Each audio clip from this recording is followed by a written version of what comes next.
Olá, alunos. Vamos fazer aqui algumas questões. A primeira é a correlação. Imagine que eu tenho aqui 6 idades e 6 estaturas, x e y. Eu quero saber qual é a relação entre elas, né? Y é igual a bx mais a. Aí tem a expressão para calcular o b e o a aqui. Aqui está o somatório das colunas. Veja que eu tenho x vezes y aqui. E aqui x ao quadrado. É tudo que eu preciso para calcular o b, que dá 15,85. E o a, menos 18. Então, a correlação que relaciona x e y é essa aqui. 15,85, x, 18. A segunda, calcular a média e o desvio padrão a partir deste conjunto de dados aqui. Ó. Vamos supor que eu dei para vocês uma tabela, uma distribuição de frequências. E aí a gente precisa calcular a média e o desvio padrão. Então, a média é calculada dessa forma aqui. Ó, que é média é igual ao somatório xi, fi sobre n, né?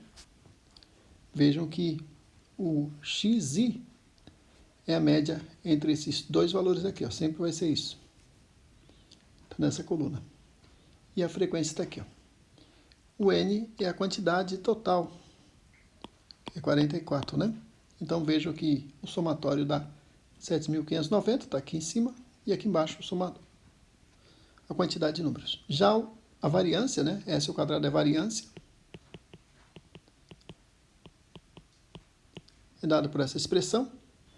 E a gente calcula como sendo 27,9 e raiz dela vai dar 5,28. Então a média está aí, 172,5 centímetros. Isso aí é a estatura média dessa turma de 44 alunos e o desvio padrão 5,28 centímetros. Terceira questão, eu dou um conjunto de números para vocês, são 25, né? N igual a 25. São 25 estaturas, né? E eu peço aí o histograma, né?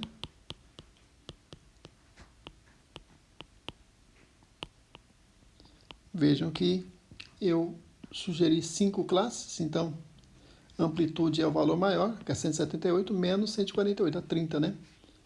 30 dividido por 5 classes dá 6. Esse é o intervalo de classe. Então, vejam que 148 até 154, a gente coloca sempre assim, intervalo aberto aqui e fechado, né? Fechado aqui e aberto aqui, fechado, aberto, fechado, aberto, e aqui fechado, fechado. Então, vejam que eu vou lá contando os valores até encontrar a frequência, né? Essa aqui é a frequência. E aí, o histograma é feito dessa forma, né? Aqui é o xi. E o xi, na verdade, é o quê? No primeiro caso, 148 mais 154, dividido por 2. Bom, dado essa expressão, essa função representa uma PDF, né? Que é a função distribuição de probabilidade.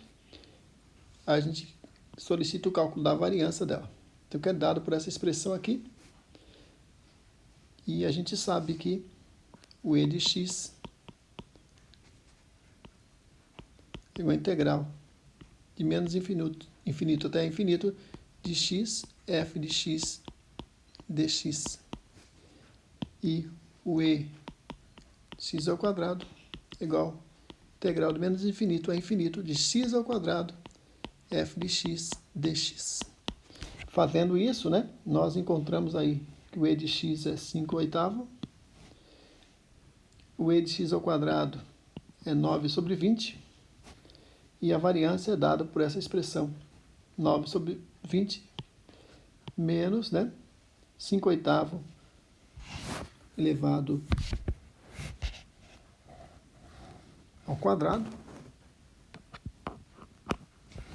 que vai dar 19 sobre 320. Uma rede tem probabilidade de falhar de 60%, ou 0,6.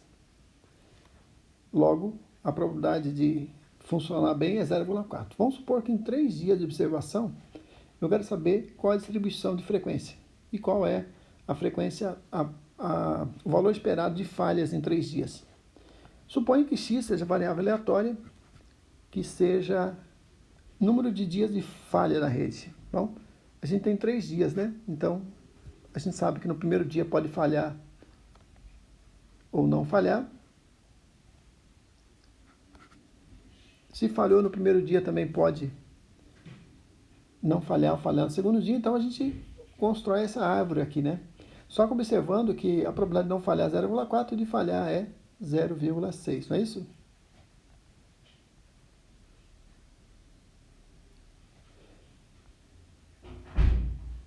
Com isso, eu construo aqui x é igual a 3, ali, x igual a 2, x igual a 2, né? Essa quantidade, é só perceber aqui, ó. 1 dia de falha, 2 dias de falha, 3 dias de falha. Então, essa sequência é x igual a 3. 3 dias de falha. X é o número de falhas. Posso colocar essa tabela de distribuição de frequência, né? Colocando x aqui em cima, x é igual a 0 só acontece uma vez, aqui embaixo, com esse valor. O x igual a 1 acontece 3 vezes, ó. Tem que somar esse, né? E o x é igual a 2 também acontece 3 vezes. Soma esse, com esse, com esse. E aí eu tenho essa distribuição de probabilidade aqui, ó. Então, para a gente calcular o valor esperado, a gente faz o quê? O valor esperado é de x igual ao somatório de x e vezes p de x. E aí a gente faz 0,064, 1 vezes 0,288, 2 vezes 0,432 e 3 vezes 0,216. Então, o valor esperado é 1,8, não é isso? Ok. Na sequência, eu quero saber, eu sei que o tempo de frenagem, né, de uma pessoa, ou de um conjunto de pessoas, segue uma distribuição normal, com média 180 milissegundos e desvio padrão de 50 milissegundos. Então, a pergunta é, qual a probabilidade de encontrar nessa população uma pessoa que tenha tempo de frenagem, que x, né? X é a variável aleatória contínua, tempo de frenagem, né? Menor que 100 milissegundos. Então, calculamos a variável z, que é calculado como x. O x é o valor que eu estou necessitando. Aqui é o mi, né? Que é a média de o padrão. Então, dá menos 1,6. Na tabela de normal, vocês vão descobrir que para z igual a 1,6, nós temos uma área geralmente, essa área geralmente é uma área que fica à esquerda da curva normal, sempre vai ser essa área aqui, ó, né? Se você tiver uma área grande, você vai pegar sempre essa área aqui, ó. Nosso caso, então, deu apenas 5,5%. Então, a probabilidade de uma pessoa ter tempo de frenagem menor que 100 milissegundos é de 5,5%. A sétima questão, produto, ele é feito em 3 fábricas, né? Sendo que a fábrica 1 é responsável por 30% da produção, fábrica 2... Deixa eu arrumar aqui. Fábrica 2, 40% de produção e fábrica 3, 30% de produção. O defeito é dado por essa proporção. Então, a gente sabe que a probabilidade do produto ser defeituoso, vamos dizer que B é defeito, dado que a fábrica 1 é de 1%, ou 0,01. A probabilidade de ser defeituoso feito na fábrica 2 é de 0,02. E a probabilidade de ser defeituoso feito na fábrica 3 é 0,03. Né?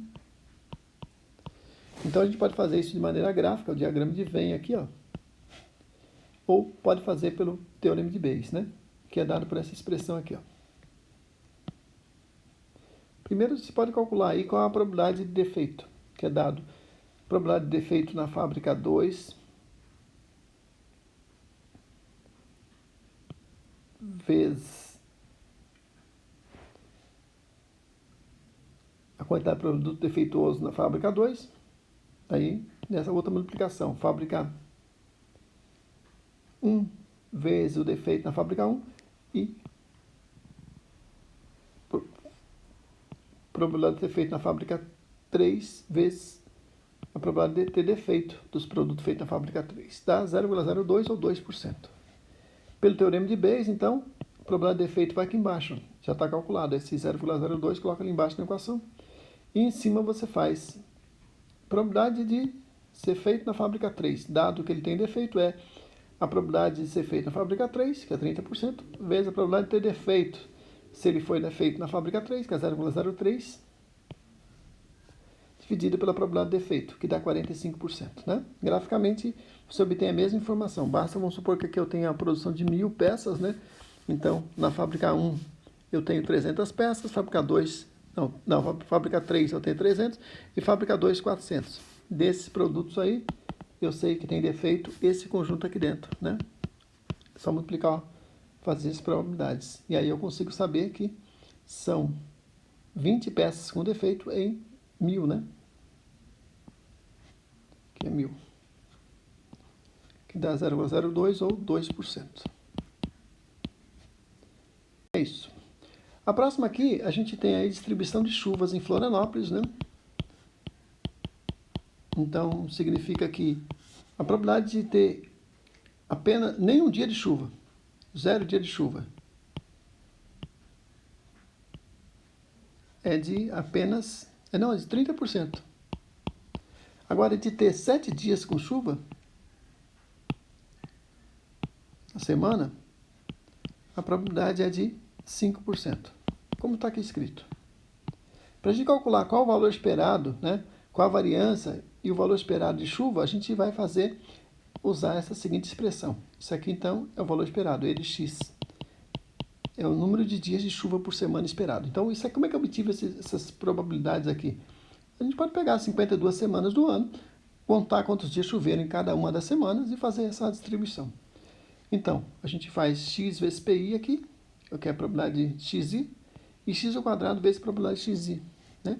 Fazendo essa conta toda aí, ó, eu tenho aqui que a variância é de 4,96 e é esperado chover 2,2 dias em cada semana. A probabilidade de ter um gene numa população é 0,2, logo não ter o gene é 0,8. X é igual a número de pessoas com gene, né? Vamos supor que eu tenha aí 7 pessoas escolhidas aleatoriamente na cidade. Qual a probabilidade de contar 3 delas com o gene? Determinado gene. É igual a 7, é binomial, 7 por 3, né? Ou seja, para cada pessoa que eu escolher, pode ter ou não pode ter. Pode ter ou não pode ter, pode ter ou não pode ter, pode ter ou não pode ter, pode ter ou não pode ter, pode ter ou não pode ter e pode ter ou não pode ter. Isso aí é binomial, né? Então, quando eu tenho assim 0, 1, né? Ou seja, ou P ou Q, né? Nesse caso o P meu é 0,2, logo Q é igual a 0,8, né? Ou seja, T ou não ter, né?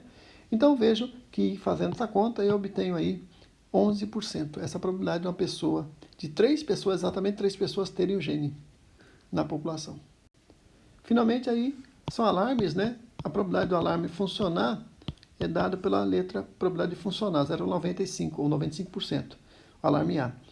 A probabilidade do alarme B funcionar é 60%. Logo, ele falha em 40% das vezes e o alarme A falha em 5% das vezes. Qual a probabilidade de um certo evento ser detectado por apenas um dos alarmes? Então, isso acontece em duas situações. Quando o alarme A funciona e B não funciona, ou quando o alarme A não funciona e o B funciona. Né? Dá 41%. É isso. Espero ter entendido e até a próxima aula.